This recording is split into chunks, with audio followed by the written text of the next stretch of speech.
Right, so that's all well and good for a civil marriage ceremony, but what about a Church of England marriage ceremony? Well, it's slightly different. Let's go through the process. First, you got the welcome. That's when the priest reads out what Christians believe about marriage.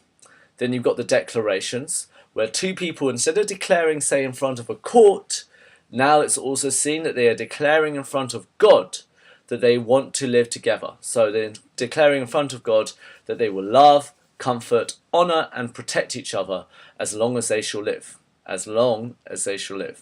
Bear that in mind, that's a promise to God there.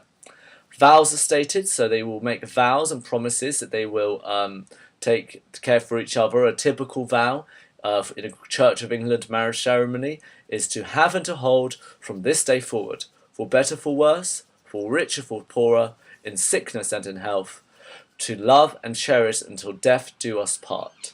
Now write that down, rewind and write that down because that's useful, but then also till death do us part is particularly important. Richer for poorer is also a good one to remember. Exchanges of rings occur. Now the ring itself is circular and often doesn't have any engravings on it because it's meant to show a perfect sphere representing eternity, a never-ending love between the two couple in all circumstances. Also, there's a proclamation where the priest tells the couple and everyone in the church they're now husband and wife. Alongside this, we have prayers that are said, so this may include prayers for the gift of children or the blessing, or for them to care for each other and the family to get along, anything along those lines. There are readings often from the Bible, read by families and friends. Often people will read, for example, 1 Corinthians, love is patient, love is kind, does not boast, does not envy. They'll read this passage to discuss about what the meaning of love is, or they might read about another story of love within the Bible. Loads of beautiful little poems and such within there.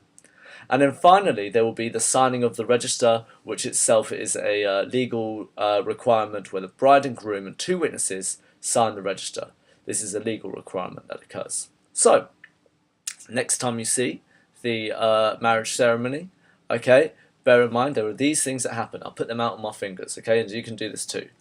There's a welcome, declarations, vows, the exchange of rings, proclamation, prayers, readings, signing of the register.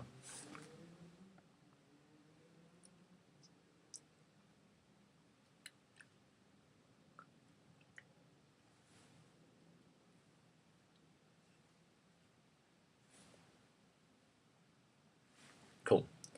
Alternatively, there is also the Quaker marriage ceremony. So not all Christian weddings are the same. The Quaker marriage ceremony has no priest, as they believe only God can join a couple in marriage. Therefore, the priest is not involved. The Quaker wedding may also well take place in their friend's meeting house as a part of a usual service. Often there's no readings and no hymns. There'll be a period of silence for about 10 to 15 minutes, and then they exchange the rings and declare their vows. And then they sign their certificate. And Quakers love this stuff. They have more.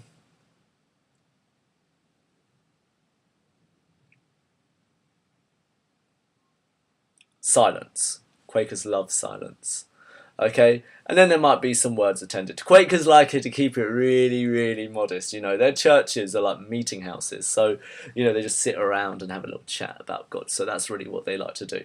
So Quakers have like super chilled out wedding, no real fancy stuff, sit around in silence for a while, whilst the Church of England do a series of proclamations. Go to a Catholic wedding ceremony, and then it really kicks off.